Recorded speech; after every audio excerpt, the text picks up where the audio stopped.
സ്നേഹമുള്ളവരെ, ഇന്ന് നമുക്ക് ധ്യാനിക്കാനുള്ള സുവിശേഷ ഭാഗം വിശുദ്ധ മത്തായിയുടെ സുവിശേഷം 20-ാം അധ്യായം 1 മുതൽ 16 വരെയുള്ള ഭാഗമാണ്. ഈ സുവിശേഷ ഭാഗത്ത് പ്രതിപാദിക്കുന്ന കാര്യം മുന്തിരിത്തോട്ടത്തിലെ ജോലിക്കാരുടെ കാര്യമാണ്. ഈശോ പറയുന്ന മനോഹരമായ ഒരു ഉപമയാണ്. എന്നാൽ ഈ ഉപമ വളരെയേറെ സങ്കീർണമാണ് താനും. നമുക്ക് സാധാരണ രീതിയിൽ മനസ്സിലാക്കാൻ പറ്റാത്തതുപോലത്തെ ഒരു വിശദീകരണമാണ് ഈ ഉപമയിൽ നമ്മൾ കാണുന്നത്. ഈശോ പറയുന്ന ഉപമ ഇതാണ്: സ്വർഗരാജ്യം തൻ്റെ മുന്തിരിത്തോട്ടത്തിലേക്ക് ജോലിക്കാരെ വിളിക്കാൻ അതിരാവിലെ പുറപ്പെട്ട വീട്ടുടമസ്ഥന് സദൃശ്യമാണ്. അപ്പോൾ ഒരു കാര്യം വ്യക്തമാണ്, ഈശോ ഈ ഉപമ പറയുന്നത് സ്വർഗരാജ്യത്തെ വിശദീകരിക്കാനാണ്. സ്വർഗരാജ്യത്തെക്കുറിച്ചുള്ള ഉപമയാണിത്. എന്താണ് ഈ ഉപമ? ഉപമ പറയുന്നു, തോട്ടത്തിലേക്ക് ജോലിക്കാരെ വിളിക്കാൻ ഒരു വീട്ടുടമസ്ഥൻ പുറത്തു പോകുന്നു.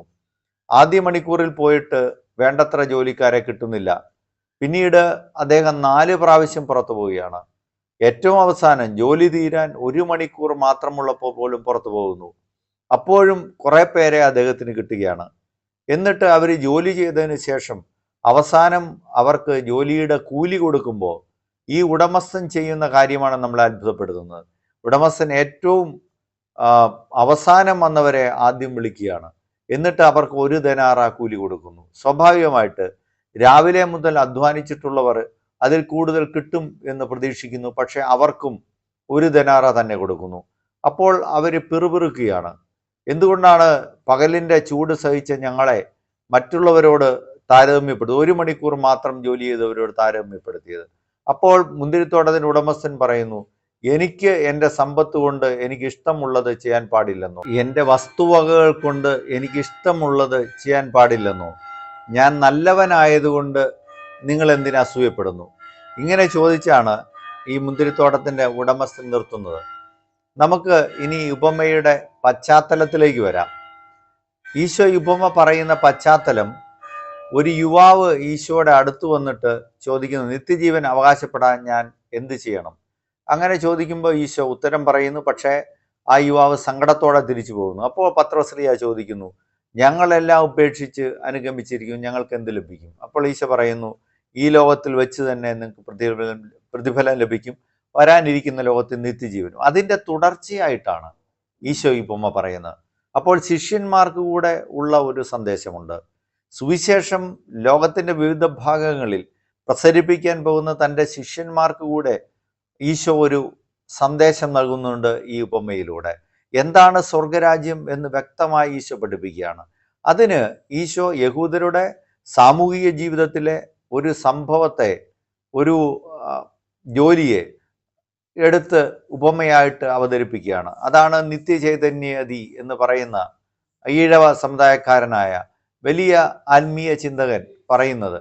ഈശോ മിശിഹ തൻ്റെ ഉപമകളെല്ലാം പറഞ്ഞത് യഹൂദരുടെ സാധാരണ ജീവിതത്തിൽ നിന്നാണ്. കടലിൻ്റെ തീരത്തിലൂടെ പോകുമ്പോൾ അവൻ കടലിൽ വലയെറിയുന്നവരെ കാണുന്നു. അവൻ പറയുന്നു, സ്വർഗരാജ്യം ഈ കടലിൽ വലയെറിയുന്ന മനുഷ്യർക്ക് തുല്യമാണ്. അവന് ഈ മലഞ്ചെരുവിലൂടെ നടക്കുമ്പോൾ ആടുകളെ മേയിച്ചുകൊണ്ട് പോകുന്ന ആട്ടിടയന്മാരെ കാണുന്നു. അപ്പോൾ പറയുന്നു, ഞാൻ നല്ലിടയനാണ്. അതുപോലെ മുന്തിരിത്തോട്ടത്തിലൂടെ പോകുന്ന സമയത്താണ് പറയുന്നത്, മുന്തിരിത്തോട്ടത്തിന് തുല്യമാണ് സ്വർഗരാജ്യം. അതിന് കൂലിക്കാരെ വിളിക്കാൻ വേണ്ടി ഇറങ്ങിപ്പുറപ്പെട്ട വീട്ടുടമസ്ഥന് തുല്യമാണ് സ്വർഗരാജ്യം.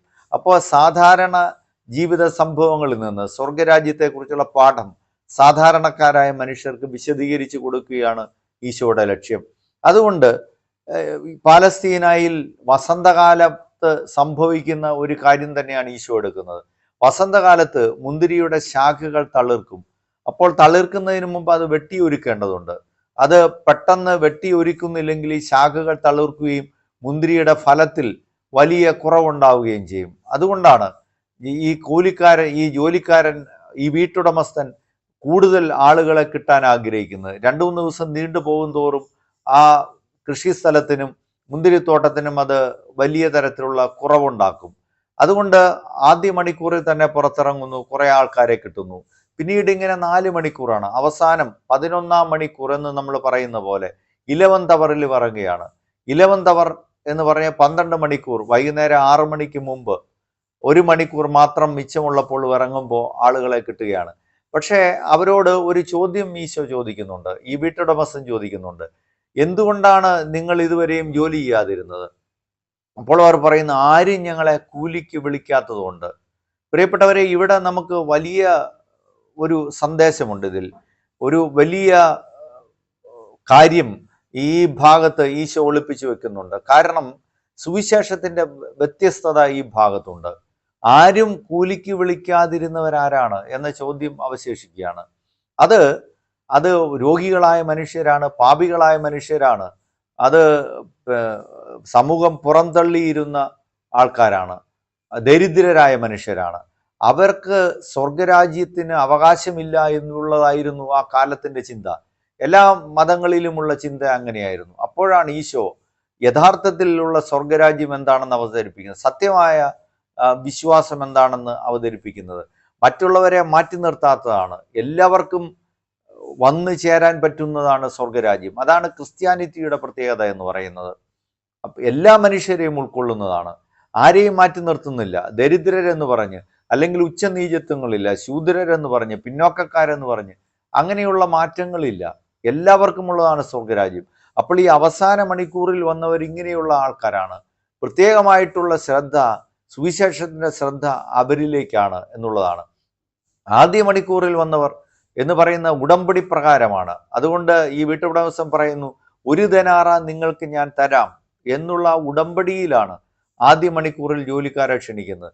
1 ദനാറ എന്ന് പറയുന്നത് ന്യായമായ കൂലിയാണ്. ഒരു ദിവസത്തിൽ കിട്ടുന്നതിൽ കൂടുതലുള്ള കൂലിയാണത്. അത് പ്രകാരം വന്നവർ യഥാർത്ഥത്തിൽ പഴയ ഇസ്രായേൽ ജനമാണ്. സീനായ് മലയുടെ താഴ്വാരങ്ങളിൽ വെച്ച് ഉടമ്പടിയിലൂടെ ദൈവത്തിന്റെ ജനമായി തിരഞ്ഞെടുക്കപ്പെട്ടവർ. അവർ സ്വർഗരാജ്യത്തിന് അവകാശമുള്ളവരാണ്. അവരാണ് ആദ്യ സമയങ്ങളിൽ വന്നവർ. പിന്നീട് വന്നവരെല്ലാം വിജാതീയരാണ്. വിജാതീയരോടുള്ള സുവിശേഷത്തിന്റെ ശ്രദ്ധയാണ് ഈ ഭാഗത്തിലൂടെ അവതരിപ്പിക്കുന്നത്. ഏറ്റവും അവസാനം വന്നവർ എന്ന് പറഞ്ഞാൽ പാപിയും ദുഷ്ടരുമായിരുന്ന മനുഷ്യരും അവസാന നിമിഷത്തിൽ പോലും മാനസാന്തരപ്പെട്ടാൽ സ്വർഗരാജ്യത്തിന് അവകാശമുള്ളവരാണ് എന്നാണ് ഈശോ ഇതിലൂടെ പറയാൻ ഉദ്ദേശിക്കുന്നത്. അതുകൊണ്ടാണ് നല്ല കള്ളനോട് കുരിശിൽ കിടന്ന അവസാന നിമിഷത്തിൽ ഈ നിന്റെ രാജ്യത്തിൽ എന്നെ ഓർക്കണമേ എന്ന് പറയുന്ന സമയത്ത് പെടുന്നതിനെ ഈശോ പറയുന്നത്, ഇന്ന് നീ എന്നോടുകൂടെ സ്വർഗരാജ്യത്തിലായിരിക്കും, പർദീസയിലായിരിക്കും എന്ന് പറയുന്നത്. അപ്പോൾ അതാണ് ഈ സുവിശേഷത്തിന്റെ ഏറ്റവും വലിയ മെസ്സേജ് എന്ന് പറയുന്നത്, ഏറ്റവും വലിയ ശ്രദ്ധ എന്ന് പറയുന്നത് തന്നെയാണ്. ഇനി ഉപമ മുമ്പോട്ട് പോകുന്ന സമയത്ത് നമ്മളെ ചിന്തിപ്പിക്കുന്ന കാര്യമാണ്, എന്തുകൊണ്ടാണ് അവസാനം വന്നവരെ ഈശോ ആദ്യം വിളിച്ചതെന്നുള്ളതാണ്. ഈ വീട്ടുടമസ്ഥൻ ആദ്യം വിളിച്ചത് കാരണം ഈ അവസാനം വന്നവരാണ് സമൂഹത്തിൽ ഏറ്റവും പിന്നാമ്പുറത്തിലുള്ളത്. അവരാണ് ഏറ്റവും അധികം വിഷമാവസ്ഥയിലുള്ളത്. ഈ കൃഷിക്കാരൻ്റെ മുഴുവൻ ശ്രദ്ധയും, ഈ വീട്ടുടമസ്ഥന്റെ മുഴുവൻ, കൃഷി സ്ഥലത്തിന്റെ ഉടമസ്ഥന്റെ മുഴുവൻ ശ്രദ്ധയും അവരിലായിരുന്നു എന്ന് വ്യക്തമാണ്. പാവപ്പെട്ടവർ, ഇത്രയും കാലം അവരെ ആരും ക്ഷണിച്ചിരുന്നില്ല, ഇപ്പോൾ ഒരു വിശാലഹൃദയനായ മനുഷ്യൻ ക്ഷണിച്ചിരിക്കുന്നു എന്ന ധാരണയിൽ, ആ മനുഷ്യനോടുള്ള ആത്മാർത്ഥതയിൽ അവര് അഗാധമായ ആത്മാർത്ഥതയോടെ പണിയെടുത്തിരിക്കുക. അതുകൊണ്ടാണ് അവരെ ഇനിയും ഇത്രയും നേരം കാത്തു നിർത്താനുള്ള ആ മനസ്ഥിതി, അല്ലെങ്കിൽ ആ മനസ്ഥിതി ഉള്ളവനായിരുന്നില്ല ഈ കൃഷിക്കാരൻ. ഇനിയും അവരെ അങ്ങനെ കാത്തു നിർത്തേണ്ടതില്ല. അവരോട് കൂടുതൽ പരിഗണന കാണിക്കുന്നത് അതുകൊണ്ടാണ്. മറ്റുള്ളവർ അവർ വ്യവസ്ഥ പ്രകാരം വന്നതാണ്.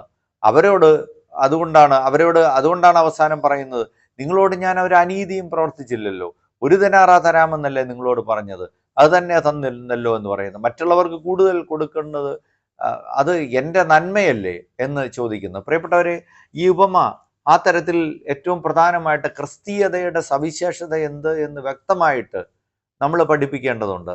ക്രൈസ്തവ സന്ദേശം മുഴുവൻ മോട്ടിവേഷനിലാണ്, അത് മുഴുവൻ ഇൻസ്പയറിംഗ് ആണ്. അത് പാവപ്പെട്ടവരെയും അനാഥരെയും ദരിദ്രരെയും രോഗികളെയും പാപികളെയും ഒക്കെ ചേർത്ത് നിർത്തുന്നതാണ്, അവരെ മാനസാന്തരത്തിലേക്ക് നയിക്കുന്നതാണ്. കണ്ണീരൊഴുക്കി മാനസാന്തരപ്പെട്ടു വരുന്ന പാപിയെ പോലും ചേർത്ത് നിർത്തി രക്ഷിച്ചെടുക്കുന്നതാണ്. ഇല്ലാത്തവരും വല്ലാത്തവരും ഒക്കെ നിങ്ങൾ ഭാഗ്യവാന്മാരെന്ന് പറയുന്നതാണ്. നിങ്ങൾ സ്വർഗരാജ്യത്തിന് അവകാശികളാണെന്ന് പറയുന്നതാണ്. നീതിനിമിത്തം പീഡിപ്പിക്കപ്പെടുന്നവർ, ഇപ്പോൾ കരയുന്നവർ, ഇപ്പോൾ ദുഃഖിക്കുന്നവർ, നിങ്ങൾ സ്വർഗരാജ്യത്തിന് അവകാശികളാണെന്ന് പറയുന്നത്. അതുകൊണ്ടാണ് സുവിശേഷത്തിൽ കൂടുതലായിട്ട് ഈ അനാഥരിലേക്കും ആലംബഹീനരിലേക്കും ഒക്കെ ശ്രദ്ധ തിരിക്കുന്നത്. അത് നമ്മൾ പ്രത്യേകമായിട്ട് ഓർക്കണം. മറ്റെല്ലാ മതങ്ങളിൽ നിന്നും ക്രിസ്ത്യാനിറ്റിയെ അനന്യമാക്കുന്നത് ഈ കാര്യങ്ങളാണെന്നുള്ളതാണ്. ഈശോയുടെ ഈ ഉപമയിലൂടെ പ്രധാനപ്പെട്ട സന്ദേശം ഇതാണ്. നമ്മുടെ മുമ്പിൽ ഉള്ള മറ്റ് ചോദ്യങ്ങൾ ഇതാണ്. നമ്മൾ എങ്ങനെയാണ് നമ്മുടെ ശ്രദ്ധ, നമ്മുടെ സുവിശേഷത്തിൻ്റെ ശ്രദ്ധ എങ്ങനെയാണ് എന്നുള്ളത് നമ്മൾ ഓർക്കേണ്ടതാണ്. നമ്മൾ നമ്മുടെ നീതി ഏത് തരത്തിലാണ്? ഈശോ പറയുന്നുണ്ട്, നിങ്ങളുടെ നീതി ഫരിസേയരുടെയും നിയമജ്ഞരുടെയും നീതിയെ അതിലംഘിക്കണം. അപ്പോൾ അങ്ങനെയുള്ള നീതിനിഷ്ഠയോടുകൂടിയാണ് നമ്മൾ പെരുമാറുന്നത്. ഇവിടെ നോക്കൂ, മറ്റൊരു കാര്യം, നീതിയും കരുണയും ഒരുപോലെയാകുകയാണ്. നീതിയും കരുണയും ഒന്നാകുകയാണ് ഇവിടെ. സുവിശേഷത്തിൻ്റെ, പ്രത്യേകിച്ച് ബൈബിളിൻ്റെ അടിസ്ഥാനപരമായ 2 പുണ്യങ്ങൾ എന്ന് പറയുന്നത് നീതിയും കരുണയുമാണ്. നീതിമാനായ ദൈവമേ, കാരുണ്യവാനായ ദൈവമേ എന്നാണ് നമ്മൾ വിളിക്കുന്നത്. ഇവിടെ നീതിയും കരുണയും ഒന്നാകുന്നതായിട്ട് നമ്മൾ കാണുകയാണ്. അപ്പോൾ നമ്മുടെ പ്രവർത്തനങ്ങളുടെ അടിസ്ഥാനം ഇതായിരിക്കണം. നമ്മൾ നീതിനിഷ്ഠമായിരിക്കണം, അതോടൊപ്പം തന്നെ കരുണയും ഉണ്ടാകണം എന്നുകൂടെ നമ്മൾ ഓർക്കേണ്ടതുണ്ട്. Subscribe now and press the bell icon. Never miss an update.